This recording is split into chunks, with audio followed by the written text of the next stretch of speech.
Thank you very much, Emily, for your talk. And just let everybody know that aside from our speeches today, also, we do have tarot card reading. Yulika's over there, right in the corner. So if you feel like having your palm read, tarot card reading, and learning what your future is ahead of time, Yulika's the woman to speak to. We're going to have another talk, and then we're going to do a group meditation, all from the same person. Jane is going to be coming up shortly. One person, so it's funny when you set this thing up and you have a book festival and you're like, okay, I'm going to have 8 authors are going to come in, it's going to be fabulous. Let's do 8. Hopefully all 8 show up. We came very close. We're going to have 7. 1 dropped off. I got the email on Thursday, did my COVID test, and could not show up. So Nevin Parr will not be able to be with us today. Nevin sends his apologies. We wish him a speedy recovery, and Nevin will join us for the next one. Very interesting dude. You email him, you talk to him. The message comes up. I'm currently very hard at work on my 3rd book, so I may not be able to respond to you. So don't bother Nevin unless you have to, and Nevin is working away. Again, a big thanks to Dominique for Alternity for hosting us, and please grab food, drinks, if you need some crystals, books obviously. Come meet the authors afterwards, get autographs, pictures, whatever you like. David at Social Hatch, big thank you to our videographer who's making all of us look so pretty and handsome, so thank you, David. I don't usually like to do a self-promotion in between talking about authors, but this has to be very relevant because when I saw the next author, I said, yes, okay, she has to come and we have to do this. Reason why, so book for me is the Bible 3.0, based on the 6 commandments of what I call the chosen life. And exercise, nutrition, sleep, water, let's get those 4 down. And when we're good with those, we're gonna work our way up to yoga meditation. And I can't tell you how many people I meet that I can't do yoga. I won't meditate. It's not for me. It's boring. It's too hot. It's too cold. It's too quiet. Whatever it is, right? And I was one of those people. I can tell you that right now. And part of the thing was, in my own journey, I was very big into blogging. And when I reached my peak, I was driving one day on a Monday to work. I called up my head writer and I said to him, I got good news for you. You're taking over the blog. I am done writing about life. I'm going to go live it now. Goodbye. Did not write for 10 years. Didn't read for 10 years. Just went off to do things. And what did I do? Mainly yoga meditation. So Jane Lee, author, yoga and meditation teacher, well-being coach, medical Qigong practitioner. I saw you're teaching yoga meditation. I said, please, you have to join us. Please, can we do a meditation group after your speech? And Jane was nice enough to agree. So after her talk today, we're going to have a meditation time. As a young mom and corporate professional, Jane was diagnosed with cancer a few years back. And through yoga, meditation, and her energy work and inner work, she now enjoys supporting others on their wellness journeys. I can't tell you, on a personal level, we've all been there at some point or another. My mom went through breast cancer, moved back in with her to see it.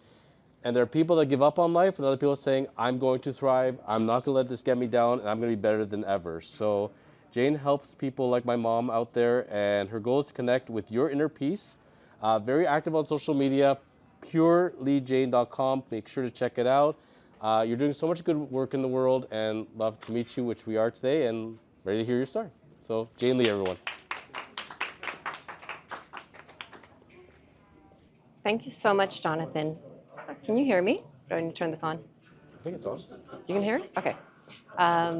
Thank you, Alternity. Thank you, everyone, for being here. And I'm just grateful to be with everyone here. This is my book, The Answer How... Oh, one sec. Oh, there. Can you hear me now? Okay. I know I'm generally kind of quiet, so a microphone is good for someone like me. So as Jonathan said, my name is Jane Lee, and my book is The Answer, How to Get the Best Answers to Your Life's Biggest Questions. So how this came about is about 5 years ago. I was in the corporate world and really chasing after that next job and really wanted that executive position. And I was up for a number of different VP positions. And at the same time, my husband and I were also trying to conceive our second child. So I was doing a bunch of fertility treatments. During one of the routine fertility treatments, an ultrasound technician saw a mass in my colon and took the note down. And I'm never anyone to kind of just like sit back. I'm a patient that reads through my notes, does the research, looks through my files.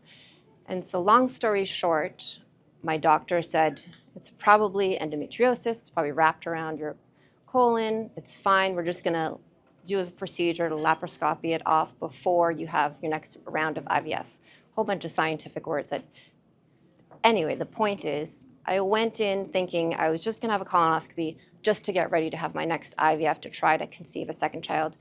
And I was working from home, waiting to go in to see the doctor to talk about my test results.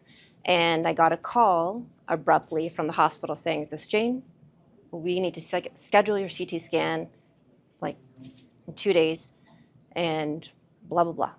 And I got off the phone. I was kind of in shock because I realized, okay, something is clearly wrong. And within an hour of that call, I got a call from the bank that I'd been speaking with for about 8 months for that dream executive job that I'd always wanted. And they said, okay, we're offering you the job. We want you to come in next week, meet the team, set up some meetings. I was like, okay, I'm coming. And I didn't know what to do. I got off the phone and I literally held my hands up and I looked up. It's like, I felt in that moment that the universe was asking me, what are you going to do? Are you going to choose your health or are you going to choose your career? And I honestly didn't know what I was going to do. So fast forward months later, I'm in a very different place. I am much slower. I am meditating every single day, very deep meditation practice. Actually, I forgot. I will go back to 1 week after my diagnosis. I had sadness, depression, like confusion, all these emotions coming up to me. But one day I woke up 1 week after and everything felt very crystal clear. And I woke up, turned over to my husband, and I said, everything's going to be fine. Everything is just going to be fine. I knew it. I felt it. I felt it in my bones. So fast forward a few months later, I was in a deep meditation. And in my deep meditation, I felt myself spontaneously go back to my old self and tell my old self that everything was going to be okay. And when I came back, I realized that it was myself that I told my old self that everything was going to be fine. And I continued on my journey of healing, even though I was told, you can go back to work, everything is fine. I knew deep down it wasn't fine, that there was a reason why I got this in the first place. And unless I addressed those reasons why, things would come back to me. So I went really, really, really slow, which is the opposite of what I was before. Because I was basically a rat on the corporate wheel for a very, very long time. And I wasn't sure what I was going to do. And this book talks about how I decided on what treatment I was going to do, how I decided what I was going to do with my career, and how I made these pivotal decisions in my life and how I learned to trust them. So it talks about connecting to your body and intuition, yoga, meditation. I used a lot of science. I needed science in the beginning to help me validate the reasons why things were beneficial. I started meditation practice because I knew about the scientific benefits of it. And I share a lot of the scientific research in my book. But as my own journey continued, I let go of the science and I just started trusting when I had certain experiences. And that's how the book progresses as well. So it goes about tuning into your body, intuition, meditation, journaling, addressing your blocks, asking and putting things out there, dream interpretation, so it goes a little more further out, and then trusting yourself. And so I've had people come up to me and tell me secondhand that my book has helped them move across the country, helped them decide to change careers, quit their jobs, and I'm so glad, because if my goal was, if just one person read the book and it helped them become more clear in what to do with their lives, then I'm happy. And I'm a very practical person, so every chapter has a story And then there's exercises called the work. So I give very specific instructions on how to do the work to figure out what to do with your life. What I don't talk about in my book is that when I had the surgery and they removed 13 inches of my colon, which still had cancer, before the surgery, I had 6 weeks from diagnosis, and I went on a whole holistic journey, did a whole bunch of stuff because I was convinced I could heal myself. Had the surgery, they biopsied it. 2 months later, it came back because it took that long for the biopsy results, but there was no cancer in there. So I didn't actually need the surgery. The surgery was the only thing, though, that would slow me down because I wouldn't have slowed down otherwise. But my next book that I'm working on is going to be called Healing Through Your Body, and it's essentially a guide to intuitive embodiment because my practice now, my yoga practice, my meditation practice, my energy practice is 100% intuitive. I step onto my mat or wherever I am, and I tune in, and my body moves. I start being moved by energy. I get put into meditations. I do mantras. I do mudras. I do humming. I do tapping. Sometimes it looks like I'm doing martial arts. Sometimes it looks like I'm doing like yoga dance. It's always very different. Sometimes it looks like someone is moving me. But what I've learned is that everyone can tap into energy to help you heal yourself. And so my next book, I want to teach people how to become so intuitively embodied that you understand how to allow energy to heal yourself. So thank you so much for having me here today, and I look forward to speaking to you. So now we're gonna, thank you very much, Emily. So we're gonna take a pause now from the talk point of view, and now it's gonna be time for a group meditation time. So we're just gonna come back up and, no worries, and do a form of guided meditation for all of us. Okay, sorry, I forgot. Yeah, it's all good. So the way I also teach is 100% intuitively embodied now. So I am a formally trained yoga teacher. I've done a meditation course. I have my own meditation course as well if you're interested. And I offer a free meditation masterclass, which you can sign up for at my website. But the way, once my practice started to become intuitive, 2 years after that, I became confident enough to start teaching intuitively, meaning I do not think about what I'm going to say. I don't think about, I used to think, okay, I'm going to say this, then I'm going to tell people to put their hands here, and then I'm going to, no. So I basically tune in, and my intention is to be guided for a practice for the greatest and highest good of everyone here. And then I wait, and it comes out of me. So if you are open to joining me for a guided meditation, I ask you to come in and please sit down. Have your feet firmly planted on the ground.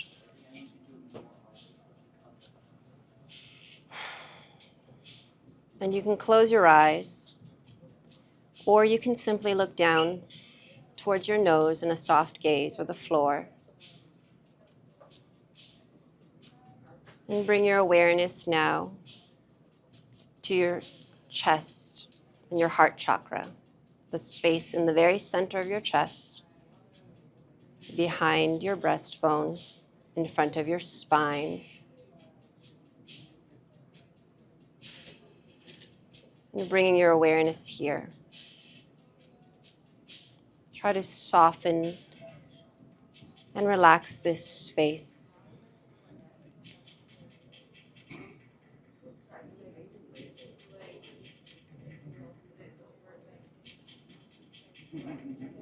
Dropping your awareness straight down towards your belly, straight down towards the base of your torso, straight down into the soles of your feet, straight down into the earth, straight down towards the core of the earth. Pulling your awareness, bringing your awareness straight down, all the way down through the soles of your feet, down to the ground, into the earth.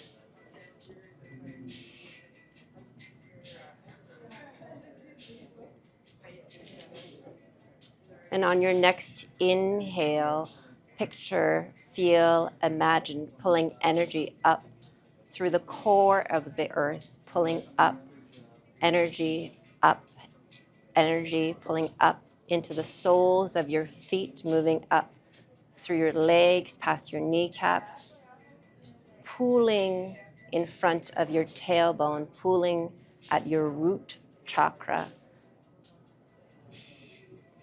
pulling that energy up your spine, one vertebra at a time, one disc at a time. Allowing that energy to flow all the way up to your upper back, up into your neck and throat. Allowing that energy to move all the way up to the top of your head, your crown chakra. Allow that energy to flow down to the forehead, down the face, down the jaw, the mouth, the neck, front of the chest, pulling down your torso and pooling in your lower dantian, your belly, in front of your sacral chakra. Bringing your awareness to this space inside your belly. Soften and relax this space. Feeling your breath move in and out.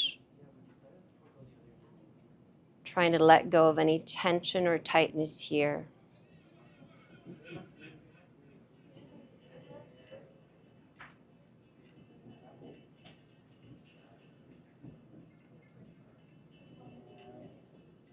Moving your awareness straight up a few inches into the space just above your belly button, your solar plexus chakra. Breathe deeply here.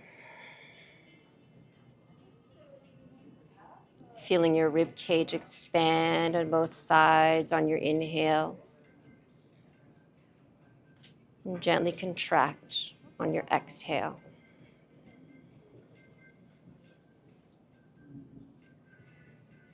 Soften and relax, letting go of any tightness or tension you may be holding onto here.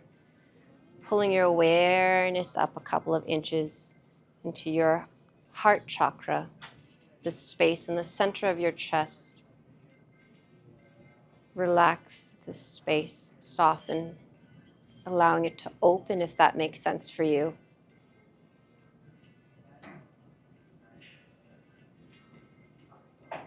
Moving your awareness up into your neck and throat, your throat chakra.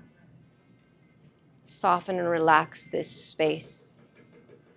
The front, the back, the right and left sides. Letting go of tension or tightness.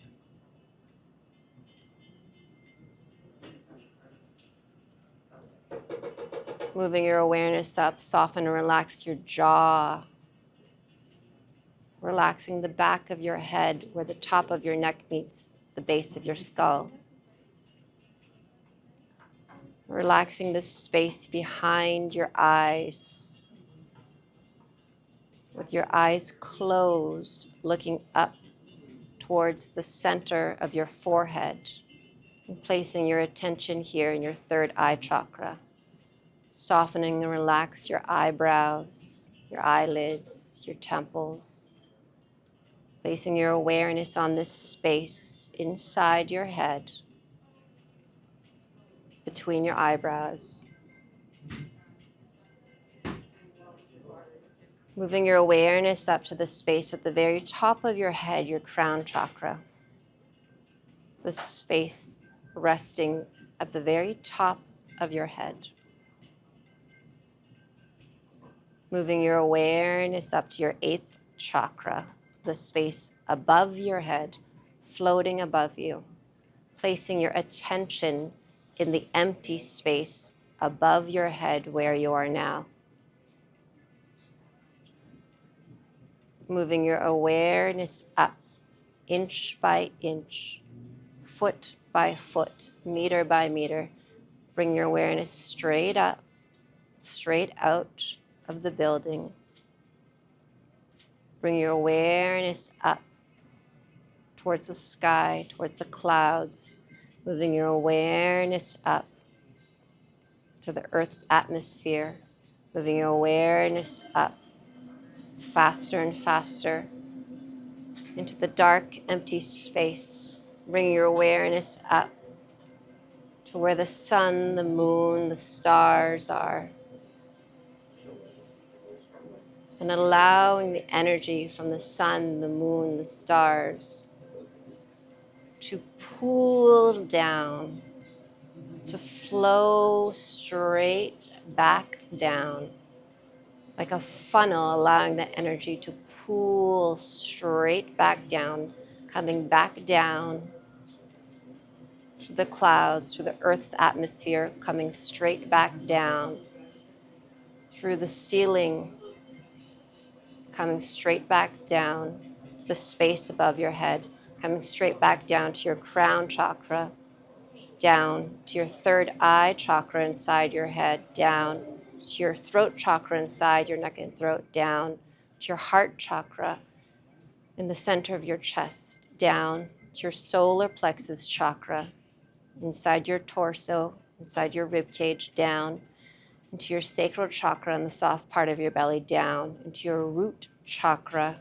in front of your tailbone.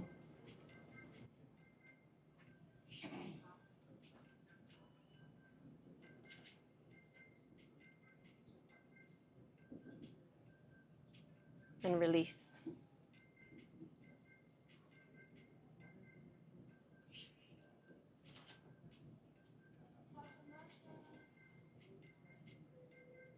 When you're ready, you can open your eyes or stay here as long as you wish.